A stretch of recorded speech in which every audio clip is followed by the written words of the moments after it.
Army! Tatay na sa wala pa sound effects. Ulit-ulit po ba, Marines? Okay. Marines! Forward! Ito yung magigiting. Ha? Sir, tara niyo sigaw shout. Chant. Ako ay sobrang kaligayahan ko na kausap itong mga ating magigiting na mga Marines sa Army. Talaga naman dapat silang karangan. Naiintindihan ko yung aspeto ng nakakahol.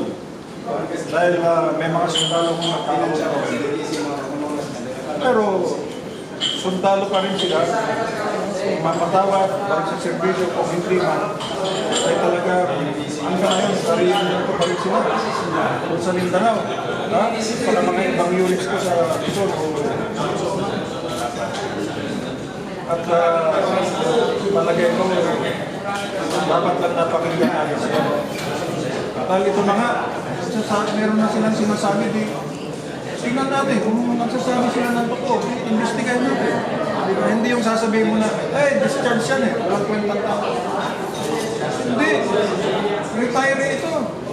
Technical sergeant ito.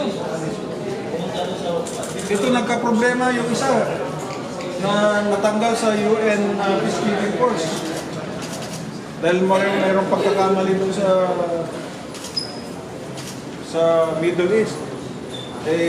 Sa halip na itimot lang yung na-discharge. May servisyo talaga ito. Secretary, have you read the affidavit? Yes.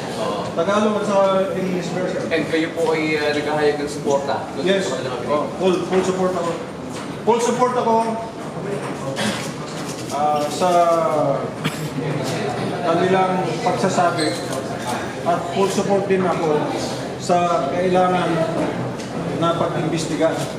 Huwag nating hayaan na hanggang doon na lang complain. Kailangan imbestigahin natin kasi napakaraming lead na ibinigay nila. Diba? So, paparangalan namin sila. Sana bukas ay samahan niyo kami. Maraming salamat sa mga lahat. Thank you, Secretary. Sige, ikaw ulit tayo.